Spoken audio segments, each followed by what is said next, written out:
طلاق ہو گئی، طلاق لے لوں، میں یہ کام کر رہا ہوں، اجازت ہے آپ کی؟ ارے میں نے کہا بھائی کیا کرتے ہو؟ میں نے کہا میری سے اجازت، میں کون ہوں تمہیں اجازت دینے والا؟ اپنے دل سے پوچھو، پہلے کسی سیانے سے پوچھو، پھر اگر گھر میں بزرگ ہیں ان کے پاس جا کے بات کرو، پھر فائنلی اپنے دل سے پوچھ لو۔ یہی حدیث مبارکہ ہے کہ آخر میں اپنے دل سے پوچھو تمہارا دل کیا کہتا ہے۔ وہ ہمیں یہ آسان سی بات ہے۔ اب وہ آگے سے کہتے ہیں کہ جی کوشش کی تھی، دل نے جواب کوئی نہیں دیتا۔ اب یہ ایک الجھن والی بات ہے کہ اس کا مطلب ہے کہ اگر دل نے جواب نہیں دیا تو دل مردہ ہے، اور اگر دل بولا آپ نے نہیں سنا تو آپ بہرے ہیں، آپ پہ غلبہ نفس اتنا ہے کہ آپ تک آواز نہیں آئی۔ یہ ساری چیزیں ہوتی ہیں کہ جس کے اندر بجائے اس کے کہ ہر ایک کو پھر اچھا جی نہیں استخارہ کر دیو، کو وظیفہ دس دیو۔ اگر خدائی وظیفوں سے چلتی ہے، مجھے بتائیں، اللہ کی ذات کائنات کی مالک ہے، وہ اپنے حساب سے چلاتا ہے۔ آپ کے میرے اندر اللہ نے صلاحیتیں اور اختیارات دیے، کبھی ہم اس پہ غور تو کریں، اس کے لیے ایک ڈائریکشن ہے، اس کا مثبت استعمال کیا ہے، کبھی ہم وہ کر کے تو دیکھیں کہ اس کا مثبت استعمال ہے کیا، پھر ہی رزلٹ آئیں گے نا۔ گھر بیٹھے بیٹھے لیٹ کے اگر آپ کہ اللہ میاں تو میرے سے کرم کر دے، یہ بات تو بہت اچھی ہے، اللہ کی رحمت تو پہلے ہی ہے جو آپ سانس لے رہے ہیں، موجیں کر رہے ہیں، مسلمان گھرانے میں پیدا ہوئے ہیں، یہ اللہ کی بہت بڑی رحمت ہے۔ اب اللہ آگے سے یہی کہنا یار یا تو تم جانور ہو نا، تو تم انسان ہو، شعور، اختیار، ہر چیز ہے تمہارے پاس، تو ذرا اپنی شعور کو استعمال کرو، یوز کرو، سوچو، باہر نکلو۔ یہ کمیونٹی آف ہیومن بینگز ہے، جیسے کہتے ہیں نا مین از اے سوشل اینیمل، تو وہ سب کے ساتھ ملتا ہے، باتیں کرتا ہے، مشورے کرتا ہے، کوئی نہ کوئی بات اچھی مل ہی جاتی۔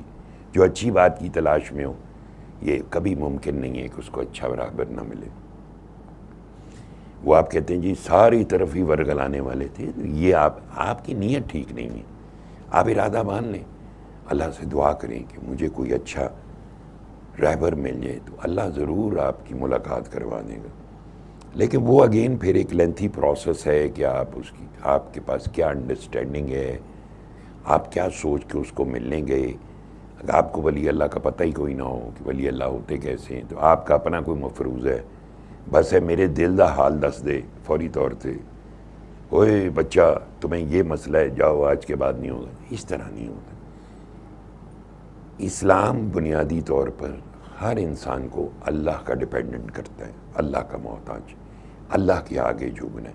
اولیاء اللہ سختی سے اس چیز کے پابند تھے کہ مردہ قلوب کو زندہ کیا جائے، انہیں اللہ کے آگے جھکایا جائے۔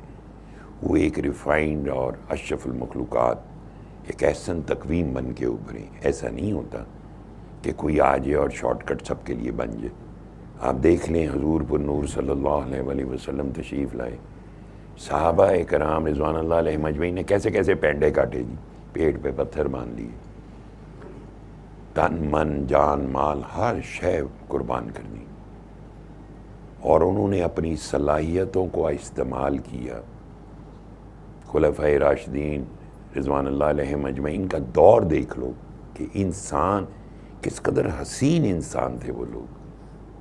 وہ کہتے ہیں احسن تقویم کہ جنہوں نے اتنی خوبصورت اپنی وہ پازیٹیو تھنکنگ، وہ جب وسواس کا خاتمہ ہوا، نفس کی سرکشی ختم ہو گئی، تمام دنیا کی محبت ختم ہو گئی، تو کیا حسین تخلیق سامنے آئی جو اللہ کی ترجمان بن گئی، جو اللہ کی احکامات کی ترجمان، جو خود عمل کرتے تھے وہی دوسروں کو بھی تلقین کرتے تھے۔